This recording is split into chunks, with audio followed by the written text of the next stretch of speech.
All right, we got an Exmark Quest that needs a drive belt. So if you ever needed a drive belt on your zero turn, here's a great video for you to watch.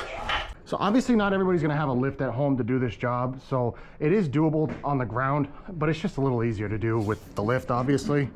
And I don't know how well I'm gonna be able to show you all this stuff, but this belt is grenaded and we need a new one. So let's get after it. So first thing we're gonna have to remove is the PTO. So you're gonna have to unplug the wiring. Now it's a little tough to get to on these, but it's usually gonna just be a prong just like this. Hopefully you can see that. Before we pull the PTO, we gotta just get the blade belt off, which I always find it easier to get it from the side. Just watch your fingers, pull it over the side a little bit like so, and it'll come right off. So now we can remove it from our PTO, and we'll just set that aside for now. And get you an impact. We're just gonna take this guy right out. And not all of them come this easy, so just be prepared to fight them if you need to. And then now you'll probably be able to see the drive belt a little better. Hopefully. This thing is absolutely shredded. So.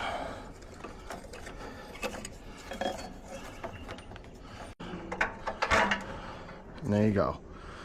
See? Pretty friggin' destroyed.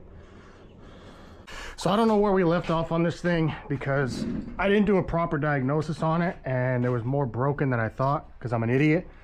So hopefully I can show you exactly what broke in here.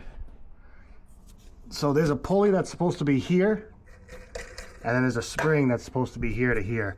So we got to replace this pulley and we got to replace this spring. So I had to order those and get those in. That's why I delayed this job by a couple days, but we got the parts in. So let's get this old pulley bearing off and then we'll get it done. We'll get it put back together. Sometimes that happens. You're going to grab a job and it's going to be, you're going to diagnose it as say just a belt. And then you actually get up under there and you see that, hey, there's more wrong with it. It was tough with this machine because it's so low to the ground. All I could see was the belt was shredded, but I couldn't see that this pulley was actually gone and the spring was gone. So this is what's left of the pulley. And here is what the pulley is supposed to look like. So pretty much just destroyed, shredded itself, but got a new pulley we're gonna go on with. And then like I said, we do have the new spring. So installing the new pulley is just as easy as it was to take the old one out.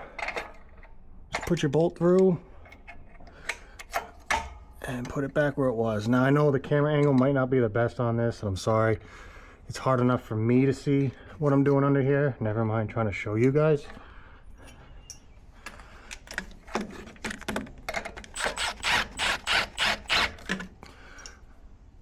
And then we'll get this wrench on top. All right, new pulley installed. All right, now being able to show you exactly how to put this belt on is probably not going to be that possible because again, it is just so tight in here. It's hard to get good sight. But we got our two drive motors here, which the belt's going to go over.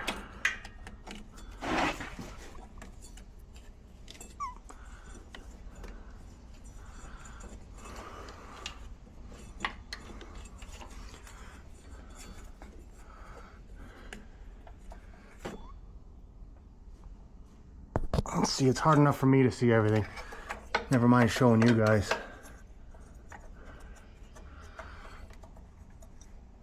All right, so hopefully you can see we have the belt completely routed. We're around both drive motors. We're around this idler pulley, and then we're also around this idler pulley. Now the last thing to do is just get the PTO put back on.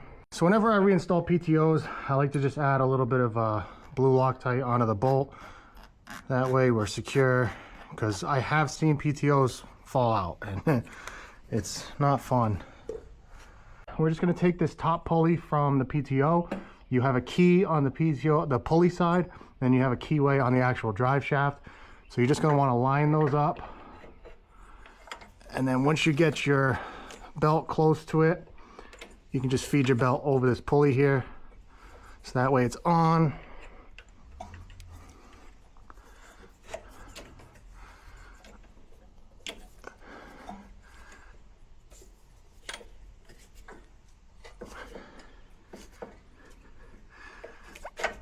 All right. So now we have the belt set up, ready to go. We do have to install that spring, so I'm going to do that now while I have better access without the PTO being on there. And then we have a brand new OEM spring return or pedal return spring, EX137 7040 if you have one of these machines. A lot of the times it's going to be hard to see where the spring came from, but if you look on this machine here, you can see on the back we have a wear mark on the back of there, and then we know that it came from this side, and you can see hopefully there's a wear mark right there, so we know that the spring was oriented in this direction. So that's how we're going to put it back on, and then hopefully I can grab onto this enough that I can hook it around there just like so. Now we have tension on that belt. We're good to go on that front, and now we can finish putting the PTO on. So just like that top pulley, we have a key in here, we have a keyway on there. We know the connector is going to be in the back, so we can kind of spin this around to get it to where we need it to be. And then we're going to line this guy up to go in between here. So just spin this around till you find that key, which is right there. Boom shakalaka. And then take your bolt with a little bit of blue Loctite on there and send her home. Perfect. Now you'll get your connector. Hook your connector back up to the plug. That's connected. And then we will put our blade belt back over the top, and we'll tighten that up on the front. All right, so we have the machine back down on the ground. Just got to hook up our deck belt again. And that's as simple as just grabbing it, twisting it around this pulley, popping it on. There you go, you're done. All right, now the last thing to do is just fire this thing up. Make sure everything works the way it should.